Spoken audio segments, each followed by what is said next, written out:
Así suena una versión corta de las últimas 24 horas en el planeta Tierra. La conversación del mundo, aquí, en el Brief, con @elCheArturo.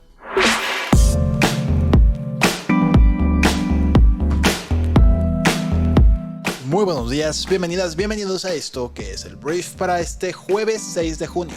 En este podcast vas a conocer las noticias más importantes del día en unos cuantos minutos y yo soy Arturo Salazar, tu anfitrión y uno de los fundadores de Briefy. Antes que nada quiero agradecerle a nuestros nuevos patrocinadores del día de hoy, que son Moisés Fernández y Ana Elena. Ana Elena, fíjate que no tengo tu apellido, pero te mando un abrazo hasta Vancouver. Muchísimas gracias por su apoyo. Al final del episodio te diré a ti si te gustaría apoyar este programa, cómo puedes hacerlo en el link que está aquí abajo en la descripción del episodio. Vamos a comenzar con esto, que es el Brief. Caray, se viene otra pandemia, es lo que me preguntaban ayer cuando se supo que la Organización Mundial de la Salud anunció la primera muerte por gripe aviar H5N2 en México. Me preguntaban, güey, ¿vamos a hacer el nuevo Wuhan, que fue donde inició, se supone, presuntamente, el tema del COVID en China? México es el Wuhan, específicamente Estado de México. La víctima, un hombre de 59 años del estado, no tenía antecedentes de exposición a aves de corral u otros animales. El caso fue confirmado por la Organización Mundial de la Salud el 23 de mayo. Este es el primer caso humano confirmado en laboratorio de infección por el virus de la gripe A, que es el H5N2, a nivel mundial, y la primera infección por el virus H5 aviar en una persona en México. El paciente, quien presentaba múltiples afecciones médicas subyacentes, había estado postrado en cama durante 3 semanas por otros motivos antes de la aparición de los síntomas agudos.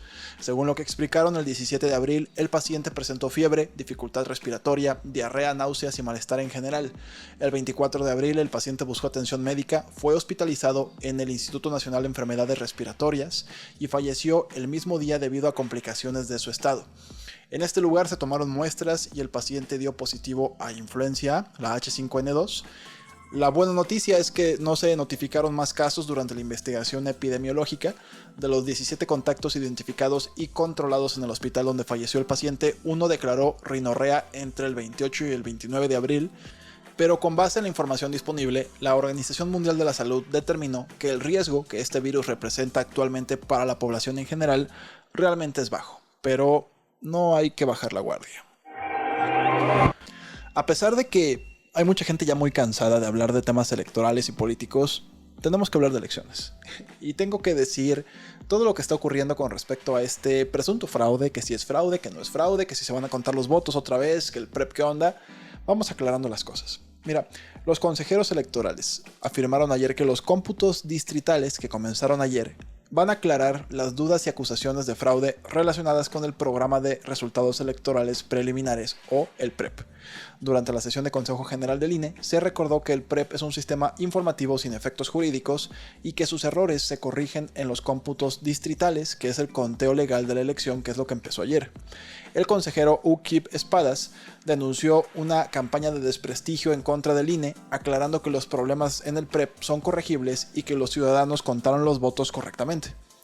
Jaime Rivera destacó que el diseño normativo de las elecciones hace imposible el fraude, mientras que Martín Faz, otro consejero, son puros consejeros, sugirió que los partidos deberían enfocarse en tener más representantes en las mesas de conteo. Claudia Suárez, encargada de la Secretaría Ejecutiva, indicó que se abrirán un alto porcentaje de paquetes electorales para la elección presidencial, el Senado y diputados, y que el INE está dispuesto a abrir más paquetes si es necesario para garantizar la transparencia del proceso. El presidente Andrés Manuel López Obrador también apoyó el recuento voto por voto como exigió la oposición, afirmó que no teme a la revisión y defendió la transparencia como regla de oro de la democracia. Claudia Sheinbaum, la virtual ganadora de la presidencia de México de Morena, también dijo, abran todas las boletas si es necesario, bueno, las boletas no, las urnas, para contar voto por voto, casilla por casilla. Recordemos que ayer la candidata opositora Xóchitl Gálvez pidió revisión en el 80% de las casillas y denunció discrepancias entre las actas y el PREP. Respondiendo a Xóchitl, AMLO desestimó las críticas, llamando a sus adversarios a guardar silencio si están molestos por los resultados del 2 de junio, justificando la situación como una zarandeada para los conservadores. Entonces, por lo pronto te digo, se van a contar los votos, se van a estar cotejando todas las fotografías que se estuvieron mandando de lo que se votó en la casilla comparado con lo que está en el PREP. Habrá al parecer algunos errores, se van a corregir y a partir de ese momento, ya cuando se cuenten todos esos votos, y todavía puede haber una cantidad así de millones y millones de votos que no se le contaron a la oposición, ahí es el momento en el cual uno dice, oye, aquí hay un problema, ¿sabes? O sea, aquí hay un tema grave democráticamente hablando de nuestro país. Hay un fraude, la palabra que le quieras poner. Pero todavía no es momento. Qué bueno que hay mucha gente pendiente de este proceso. Creo que nunca había escuchado que la gente estuviera al pendiente del conteo voto por voto, a menos de que fuera AMLO en 2006. Pero bueno, el tema es ese. Todavía no es momento, se van a contar todos los votos, se van a analizar todas las cosas y después de eso ya podremos empezar a decir cómo resultó la elección, bien, mal, todo eso. Pero bueno, es la información que existe y vamos a lo que sigue, que todavía hay algo más que decir. Hablemos de Jalisco. Jalisco es uno de esos estados en los que no ganó Morena. Uno de los pocos. Nada más Guanajuato y Jalisco fueron mantenidos por MC en Jalisco y en Guanajuato el PAN se quedó con el poder. En el Instituto Electoral de Jalisco se emitió un comunicado urgente alertando sobre manifestaciones de simpatizantes de Morena, presuntamente, en las sedes de los cómputos distritales, donde se reportó la presencia de personas armadas y agresiones físicas en contra del personal del instituto. El instituto ha pedido que los involucrados se retiren para permitir que el proceso continúe de manera legal y pacífica. Obviamente los partidos políticos, uno acusa al otro. Morena dice que fue gente de Pablo Lemus, el virtual ganador de la elección a la gubernatura de Jalisco, y viceversa. Movimiento Ciudadano dice que es Morena, que no pueden aceptar que perdió tanto Pedro Kumamoto en Zapopan como está Claudia Delgadillo a la gubernatura del estado. Entonces, así las cosas, calientes, muy calientes en diferentes partes del país. Todavía no terminan muchos procesos, pero la mayoría ya están prácticamente definidos. Vamos a hablar una vez más del presidente Andrés Manuel López Obrador en relación con esta orden del presidente Joe Biden de cerrar la frontera a las personas que estén solicitando asilo si se acumula mucha gente que quiera cruzar a Estados Unidos, lo cual le provocaría a México un problema grave a la hora de que tengamos que recibir de vuelta a todos estos migrantes y pues tengamos las concentraciones de personas viviendo a la intemperie en las principales fronteras de nuestro país. AMLO abogó el día de ayer para que los migrantes que crucen de forma irregular la frontera entre Estados Unidos y México sean devueltos directamente a sus países de origen.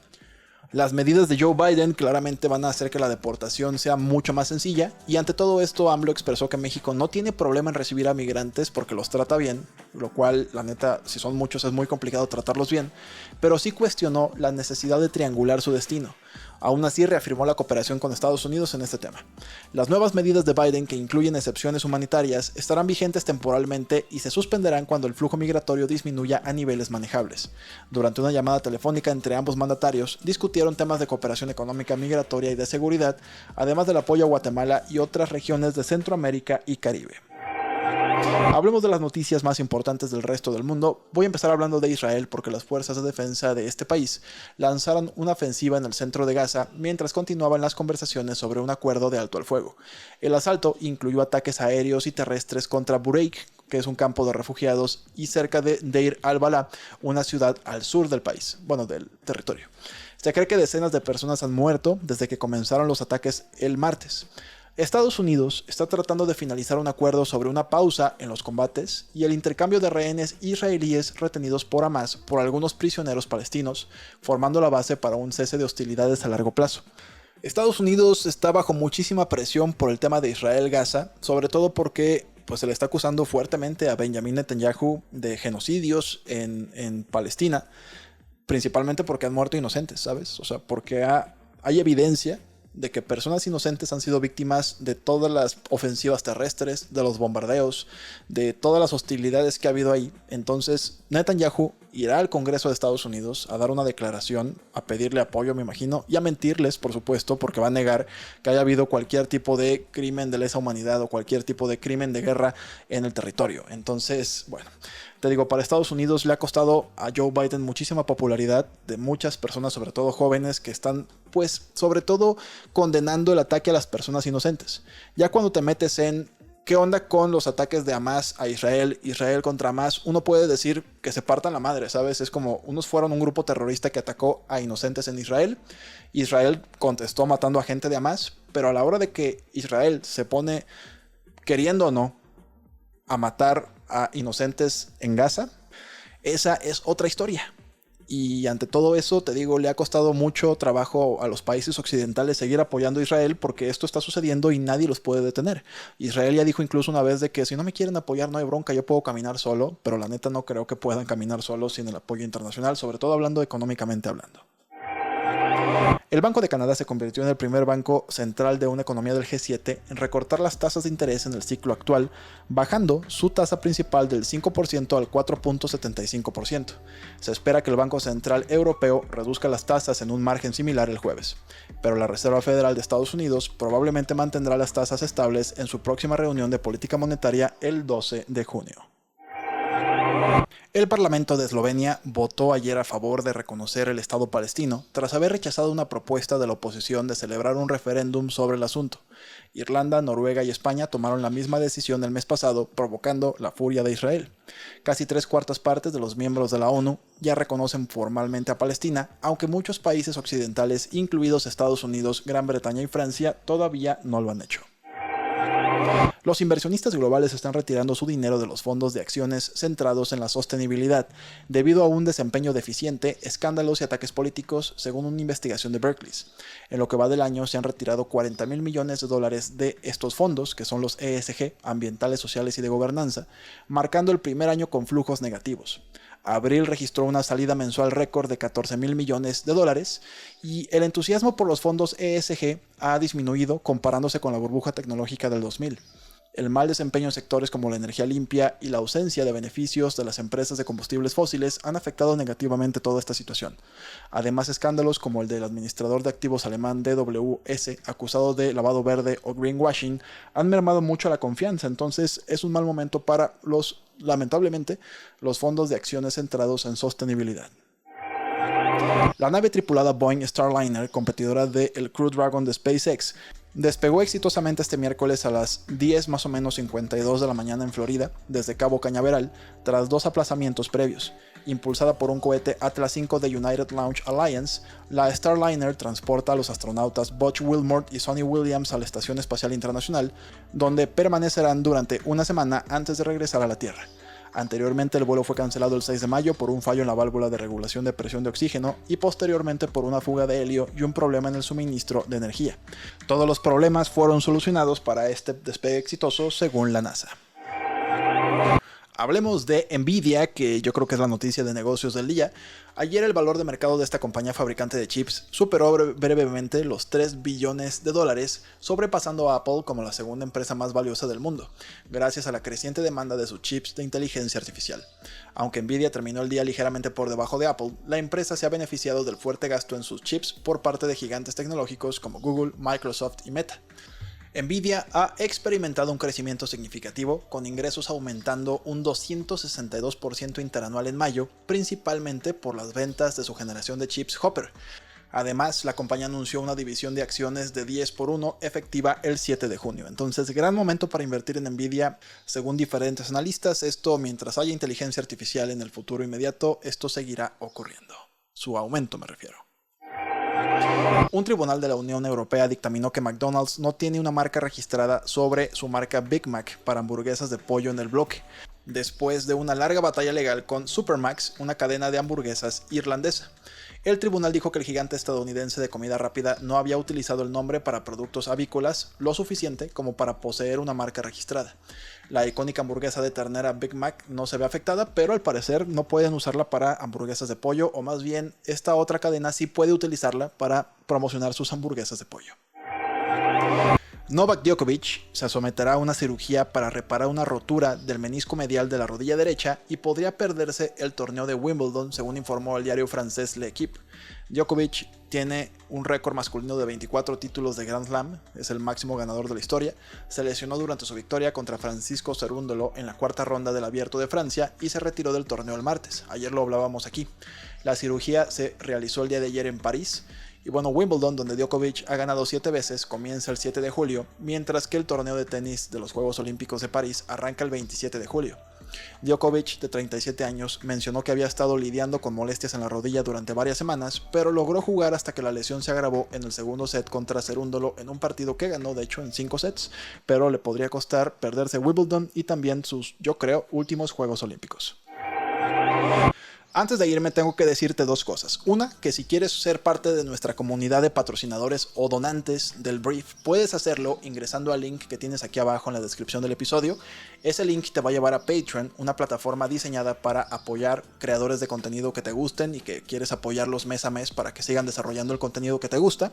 Entonces, cuando entres a Patreon directamente a nuestro perfil con ese link, vas a poder elegir entre 3 cantidades que van desde los 25 pesos mensuales y con eso tú vas a ser ya parte de nuestra comunidad de patrocinadores, lo cual te agradecemos mucho el esfuerzo que puedas hacer.